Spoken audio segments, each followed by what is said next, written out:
Imagine a corporation so powerful, it could wage wars, print money, and overthrow governments.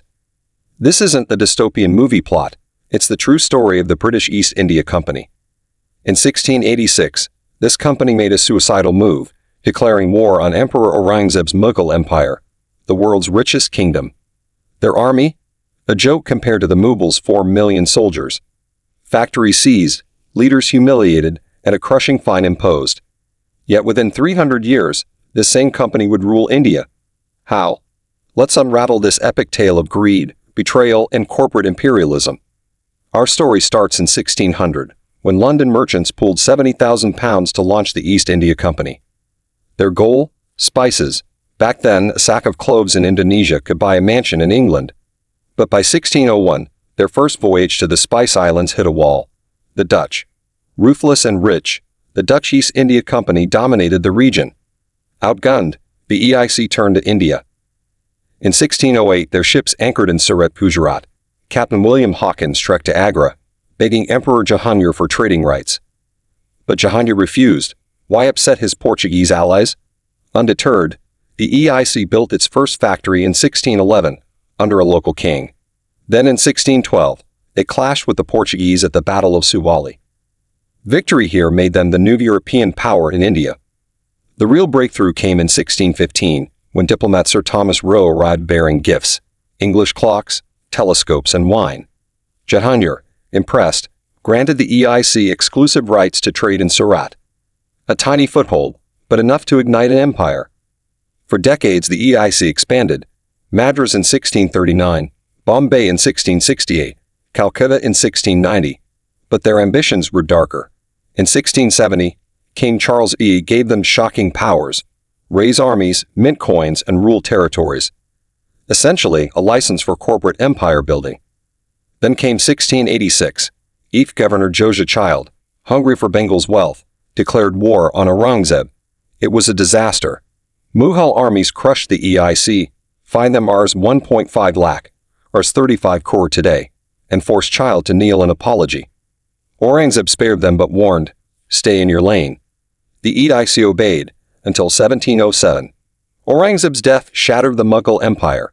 Regional powers, Marathas, Sikhs, Nawabs, rose, and the EIC saw their chance. They quietly built armies, trained Indian sepoys, and waited. In 1717, Mughal Emperor Farrukhsiyar made a fatal error. He granted the EIC tax-free trade in Bengal. Overnight, Bengal's wealth flowed into EIC coffers, starving the Mughal treasury. But Bengal's Nawab, Murshid Quli Khan, resisted.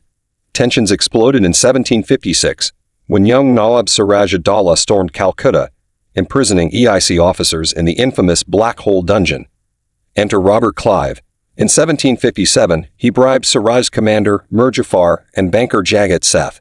At the Battle of Plassey, 3,000 EIC troops defeated Siraj's 50,000-strong army. Mir Jafar became a puppet Nawab, but when he rebelled, the EIC replaced him with Mir Qasim.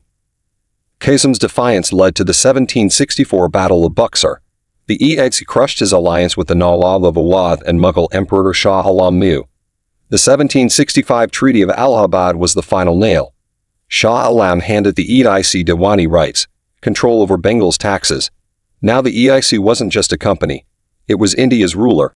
With Bengal under their belt, the EIC deployed 3 brutal tactics. First, subsidiary alliances. Local kings like Hyderabad's Nizam, 1798, disbanded their armies, pinning the EIC for protection. No army meant no rebellion. Second, residents. British agents embedded in royal courts, like advisors to a CEO. They manipulated succession, stirred dissent, and annexed kingdoms for misrule. Third, the doctrine of lapse, 1848 to 1856. No male heir?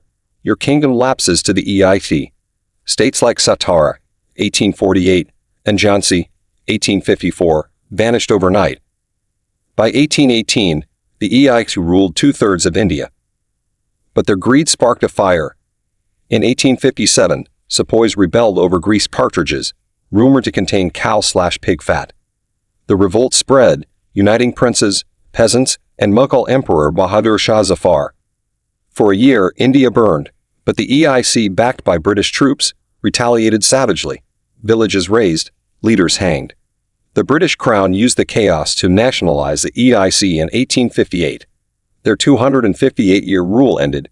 Mughal Emperor Bahadur Shah was exiled to Burma, his dynasty erased. By 1874, the EIC dissolved, its legacy a warning. Unchecked corporate power breeds empires. So was the East India Company just a company? Or a blueprint for how power corrupts? They came for spices, stayed for taxes, and left with an empire. But their story isn't just history, it's a mirror. Today, corporations influence elections, shape laws, and even reach for the stars. The question is who holds them accountable.